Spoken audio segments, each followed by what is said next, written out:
ಹಂಪಿ ಕನ್ನಡ ವಿವಿಗೆ ಆರ್ಥಿಕ ಮುಗ್ಗಟ್ಟು ಎದುರಾಗಿದೆ. ಕೋಟಿ ಕೋಟಿ ಬಾಕಿ ಉಳಿಸಿಕೊಂಡಿರುವಂತದ್ದು ಸರ್ಕಾರ. ಸಂಬಳ ಇಲ್ಲದೆ ಪರದಾಟವನ್ನ ಮಾಡ್ತಾ ಇದ್ದಾರೆ ಸಿಬ್ಬಂದಿ. ಹಂಪಿ ಕನ್ನಡ ವಿವಿಯ ಆರ್ಥಿಕ ದುಸ್ಥಿತಿ. ಕೋಟಿ ಕೋಟಿ ಬಾಕಿ ಉಳಿಸಿಕೊಂಡಿದೆ ಸರ್ಕಾರ. ಕೊಡಬೇಕಾಗಿದ್ದಂತ ಅನುದಾನವನ್ನ ಕೊಡ್ತಾ ಇಲ್ಲ. ಸಂಬಳ ಇಲ್ಲದೆ ಪರದಾಟವನ್ನ ಮಾಡ್ತಾ ಇದ್ದಾರೆ ಸಿಬ್ಬಂದಿಯಲ್ಲಿ. ಕನ್ನಡ ಸಂಶೋಧನೆಗಾಗಿ ಜನ್ಮ ತಾಳಿರುವಂತ ವಿಶ್ವವಿದ್ಯಾಲಯ ಇದು. ರಾಜ್ಯದ ನಾಡಿನ ಏಕೈಕ ಭಾಷಾ ಸಂಶೋಧನಾ ವಿಶ್ವವಿದ್ಯಾಲಯ. ಎಷ್ಟು ಮಟ್ಟಿಗೆ ಅದಕ್ಕೆ ಪ್ರಯಾರಿಟಿ ಕೊಡ್ತಾ ಇದ್ದಾರೆ, ಅನುದಾನವನ್ನ ಕೊಡ್ತಾ ಇದ್ದಾರೆ, ಆದ್ಯತೆಯನ್ನ ಕೊಡ್ತಾ ಇದ್ದಾರೆ ಅನ್ನೋದಕ್ಕೆ ಇದೇ ಎಕ್ಸಾಂಪಲ್. ಬೋಧಕೇತರ ಸಿಬ್ಬಂದಿಗೆ ಸಂಬಳನೇ ಇಲ್ಲ. ಸರ್ಕಾರದ ಅನುದಾನದಿಂದ ನಡೀತಾ ಇರುವಂತ ವಿವಿ ಇದು. 130 ಹೊರಗುತ್ತಿಗೆ ನೌಕರರಿಗೆ ಸಂಬಳವನ್ನ ಕೊಡ್ಲಿಕ್ಕೆ ಆಗ್ತಾ ಇಲ್ಲ.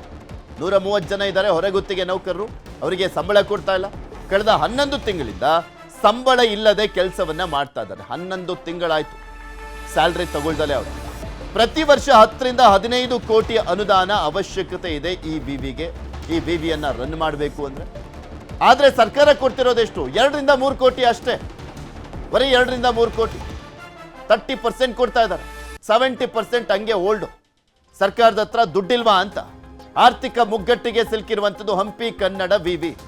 ಬರೀ ಹಂಪಿ ಕನ್ನಡ ವಿವಿ ಆರ್ಥಿಕ ಮುಗ್ಗಟ್ಟಿಗೆ ಸಿಕ್ಕಾಕೊಂಡಿದೆಯಾ ಅಥವಾ ಸರ್ಕಾರನೇ ಆರ್ಥಿಕ ಮುಗ್ಗಟ್ಟನ್ನ ಎದುರಿಸ್ತಾ ಇದೆಯಾ ಅಂತ?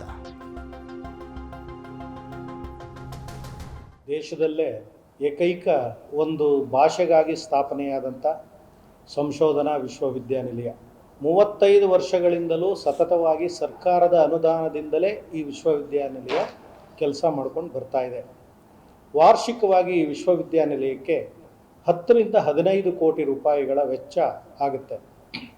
ಆದರೆ ಸರ್ಕಾರ ಕೆಲವು ವರ್ಷಗಳಿಂದ, ಕರೋನಾ ಬಂದ ನಂತರದ ವರ್ಷಗಳಿಂದ ವಾರ್ಷಿಕವಾಗಿ ಇದರ ಅನುದಾನವನ್ನು 2 ಕೋಟಿ 3 ಕೋಟಿ ಈ ಹಂತಕ್ಕೆ ತಂದು ನಿಲ್ಲಿಸಿದೆ. ಇದರಿಂದ ಬಹಳ ಸಮಸ್ಯೆ ಆಗ್ತಾ ಇದೆ. ತಾತ್ಕಾಲಿಕ ನೌಕರರು ಮತ್ತು ಹೊರಗುತ್ತಿಗೆ ನೌಕರರು ಕೂಡ ಇಲ್ಲಿ ಸುಮಾರು 130 ಜನ ಒಟ್ಟು ಕೆಲಸ ಮಾಡ್ತಾ ಇದ್ದಾರೆ. ಹೀಗಾಗಿ ನಮಗೆ ಅಗತ್ಯ ಇರೋ ಸುಮಾರು ಕಡಿಮೆ ಅಂದರೂ ಕೂಡ ನಮಗೆ ವಾರ್ಷಿಕವಾಗಿ 8 ಕೋಟಿ ರೂಪಾಯಿ ಬೇಕಾಗ್ತದೆ. ಆದರೆ ಸರ್ಕಾರ ಈ ಕಳೆದ ವರ್ಷಗಳಿಂದ 4-5 ವರ್ಷಗಳಿಂದ 50 ಲಕ್ಷ, 1 ಕೋಟಿ, 2 ಕೋಟಿ ಹೀಗೆ ಕೊಟ್ಕೊಂಡು ಬರ್ತಾ ಇದೆ. ಬೇರೆ ವಿಶ್ವವಿದ್ಯಾಲಯಗಳಿಗೆ ಇರೋ ಹಾಗೆ ಇದಕ್ಕೆ ಆಂತರಿಕ ಸಂಪನ್ಮೂಲ ಇಲ್ಲ. ಇದು ಪೂರ್ತಿ ಸರ್ಕಾರಿ ಅನುದಾನದಲ್ಲೇ ನಡೆಯುವಂಥದ್ದು. ಹೀಗಾಗಿ ಸರ್ಕಾರ ಪ್ರತಿ ವರ್ಷ ಬಡ್ಜೆಟ್ಟಲ್ಲಿ ಕನಿಷ್ಠ 10 ಕೋಟಿ ರೂಪಾಯಿನಾದರೂ ವಾರ್ಷಿಕವಾಗಿ ಕೊಟ್ಟರೆ ಕನ್ನಡ ವಿಶ್ವವಿದ್ಯಾಲಯ ಯಾವುದೇ ತೊಂದರೆ ಇಲ್ದಿರ ನಿರಾತಂಕವಾಗಿ ಕೆಲಸ ಮಾಡಿಕೊಂಡು ಹೋಗ್ಬೋದು. 50%. ಇದ್ರ ಬಗ್ಗೆ ಇನ್ನಷ್ಟು ಮಾಹಿತಿಯನ್ನ ಕೊಡ್ತಾ ಹೋಗ್ತಾರೆ ನಮ್ಮ ವಿಜಯನಗರದ ಪ್ರತಿನಿಧಿ ಬಸವರಾಜ್ ನಮ್ಮ ಜೊತೆ ದೂರವಾಣಿ ಸಂಪರ್ಕದಲ್ಲಿ ಜಾಯ್ನ್ ಆಗಿದ್ದಾರೆ. ಬಸವರಾಜ್, ಏನು ಈ ಒಂದು ವಿವಿಯನ್ನ ಮುಚ್ಚಬೇಕು ಅನ್ನುವಂಥ ಪ್ಲಾನ್ ಏನಾದರೂ ನಡೀತಾ ಇದೆಯಾ ಸರ್ಕಾರದಿಂದ? ಯಾಕೆಂದ್ರೆ ಬರ್ತಾ ವರ್ಷನೂ ಕೂಡ ಕಡಿಮೆ ಅನುದಾನ ಕೊಡ್ತಾ ಇದ್ದಾರೆ. ಆಲ್ಮೋಸ್ಟ್ ಬರೀ 25%ಗೆ ನಿಲ್ಲಿಸಿದ್ದಾರೆ. ಅಂದ್ರೆ ಹೇಗೆ ನೋಡ್ಬೇಕು ಇದನ್ನ? ಯಾಕೆ ಕೊಡ್ತಾ ಇಲ್ವಂತೆ? ಯಾಕೆ ಇಷ್ಟೊಂದು ಬೇಜವಾಬ್ದಾರಿ?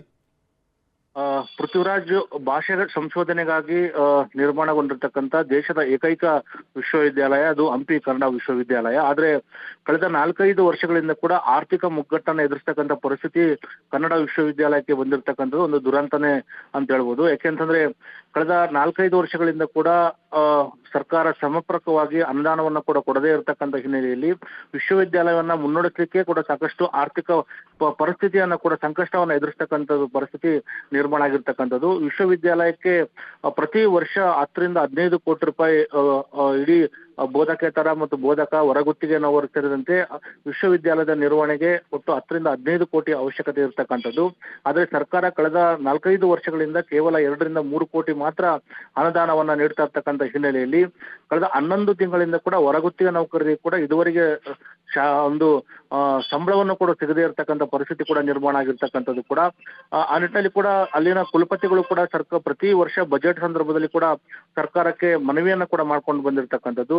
ನಮಗೆ ಬಜೆಟ್ ಅಲ್ಲಿ ಕೂಡ ಒಂದು 10 ಕೋಟಿ ಪ್ರತಿ ವರ್ಷ 10 ಕೋಟಿ ಒಂದು ಅನುದಾನವನ್ನು ಕೂಡ ಪ್ರತಿ ತಿಂಗಳ ಏನು ಬರುತ್ತೆ ಅದಕ್ಕೆ ಒಂದು ಬಿಡುಗಡೆ ಮಾಡಬೇಕು ಅನ್ನೋ ನಿಟ್ಟಿನಲ್ಲಿ ಕೂಡ ಒಂದು ಮನವಿಯನ್ನ ಸಲ್ಲಿಸಿದ್ರು ಕೂಡ ಇದುವರೆಗೂ ಕೂಡ ಸರ್ಕಾರ ಈ ಬಗ್ಗೆ ಯಾವುದೇ ಒಂದು ಗಮನ ಕೊಡದೇ ಇರತಕ್ಕಂಥದ್ದು ಕೂಡ ಇಲ್ಲಿ ನೋಡಬಹುದಾಗಿದೆ. ಯಾಕೆಂದ್ರೆ ಕಳೆದ 35 ವರ್ಷಗಳಿಂದ ಕೂಡ ಒಂದು ನಿರ್ಮಾಣಗೊಂಡಿರ್ತಕ್ಕಂಥ ವಿಶ್ವವಿದ್ಯಾಲಯ ಕಳೆದ 4-5 ವರ್ಷಗಳಿಂದ ನಿರಂತರವಾಗಿ ಆರ್ಥಿಕ ಸಂಕಷ್ಟವನ್ನು ಎದುರಿಸ್ತಕ್ಕಂಥದ್ದು. ಯಾಕೆಂತಂದ್ರೆ ಈ ವಿಶ್ವವಿದ್ಯಾಲಯ ಬೇರೆ ವಿಶ್ವವಿದ್ಯಾಲಯಗಳ ರೀತಿ ಅಲ್ಲ. ಯಾಕೆಂತಂದ್ರೆ ಅಲ್ಲಿ ಆಂತರಿಕ ಸಂಪನ್ಮೂಲಗಳಿರುತ್ತೆ, ಬೇರೆ ಬೇರೆ ಕಾಲೇಜುಗಳಿಂದ ಪ್ರವೇಶ ಶುಲ್ಕದ ಮೂಲಕ ಸಂಪನ್ಮೂಲ ಕ್ರೋಢೀಕರಣ ಆಗುತ್ತೆ.